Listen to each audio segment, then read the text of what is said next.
কোনো একটা দেশের রাজনৈতিক গতি প্রকৃতি সবচেয়ে ভালো বুঝতে পারেন সেই দেশে নিযুক্ত মার্কিন রাষ্ট্রদূতেরা, যার ফলে তাদের বিভিন্ন কর্মসূচিতে ইয়াজ করা যায় দেশের ভবিষ্যৎ রাজনৈতিক পরিস্থিতি।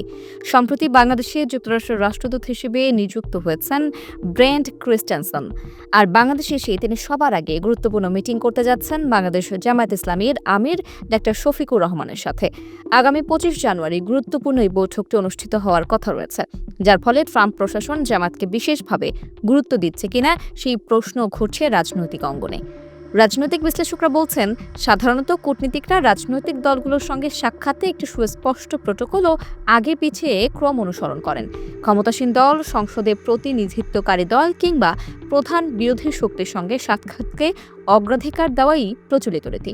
সেই বাস্তবতায় জামাত ইসলামের আমিরের সঙ্গে প্রথম সাক্ষাৎ কি কেবল কাকতালীয়, নাকি এর পেছনে কোনো কূটনৈতিক বার্তা বা রাজনৈতিক তাৎপর্য রয়েছে, সে প্রশ্নটি উপেক্ষা করার সুযোগ নেই।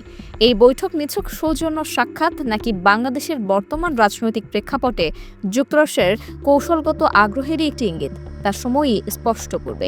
এর আগে বাংলাদেশ জামায়াত ইসলামীর আমির ডক্টর শফিকুর রহমান যুক্তরাষ্ট্রের বাণিজ্য প্রতিনিধি রাষ্ট্রদূত জেমিসন গ্রিয়ারের সঙ্গে এক ভার্চুয়াল বৈঠকে মিলিত হন। বৈঠকে বাংলাদেশ ও যুক্তরাষ্ট্রের দ্বিপাক্ষিক বাণিজ্য, পারস্পরিক শুল্ক হার এবং ভবিষ্যৎ অর্থনৈতিক সহযোগিতা নিয়ে বিস্তারিত আলোচনা হয়। অর্থাৎ এটা বেশ স্পষ্ট, ট্রাম্প প্রশাসন জামাত ইসলামীকে বেশ গুরুত্বের সাথেই নিচ্ছে। এসবের বাইরেও বিগত কয়েক মাস ধরে বিভিন্ন প্রভাবশালী দেশের কূটনীতিকরা জামায়াতের আমিরের সাথে দেখা করেছেন।